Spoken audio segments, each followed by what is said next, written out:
I'm sure by now that you have all heard of the sad news regarding the passing of arguably the greatest wrestling manager of all time, Bobby "The Brain" Heenan. He passed away today at age 73. It's crazy because I found out about his death literally through Facebook as I'm going through my phone as I'm leaving work. Apparently someone took a screenshot of Jim Ross's tweet that said the following quote: "The news of Bobby "The Brain" Heenan's passing today gutted me. I loved our time together. No one ever did it better than the Weez." And after that, literally every wrestling personality that you can think of gave their thoughts through social media, giving their thoughts and their prayer, their condolences to just Bobby Heenan and his friends and his family. And for me, you know, Bobby Heenan was a big part of my childhood. I remember many years ago when my brother was a wrestling fan, he used to record a lot of VHS tapes from like WWF, WCW, AWA, and a lot of those tapes had Bobby Heenan. And the first match that I ever saw was WrestleMania 3.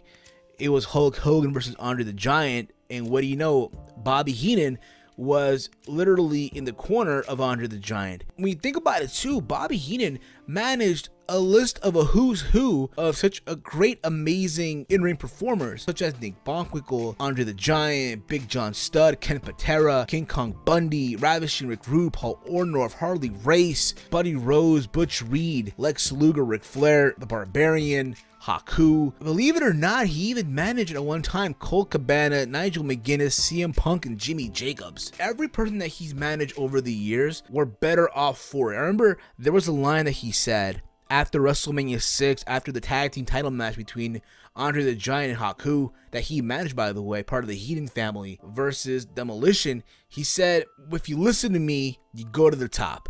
You don't listen to me, you're never heard from again," which in reality was kind of true. But not only was he an amazing manager, he was also an amazing color commentator. Him and Gorilla Monsoon were, at that time period, the A-team when it came to commentating in WWE. And not only that, but he was very funny with his one-liners that he used to have. I remember the Royal Rumble 1992. Ric Flair was in the Rumble match at number 3, and Bobby Heenan on commentary just saying, "This isn't fair to Flair, isn't fair to Flair." I remember there was a moment in the match that he said that he would hit his grandma if he had to, I guess, for Flair to win the Rumble, which I thought was very funny. When you think of Bobby Heenan as well, the guy was going through a lot of pain these last couple of years. So yeah, it's sad that he's no longer with us, but at the same time, it's good to know that he's no longer in pain. And I feel like for a lot of us who are wrestling fans, we should remember the great things about Bobby "The Brain" Heenan. In the comment threads, give me your thoughts. So, you know, what was your fondest memories of Bobby "The Brain" Heenan as a manager, as a commentator? Think about it too. Now, Bobby Heenan is once again reunited with Andre the Giant, and also he's reunited with Gorilla Monsoon. I'm gonna say this: Bobby Heenan, wherever you are right now, thank you for the memories. Thank you for being such a big part of my childhood. Rest in peace.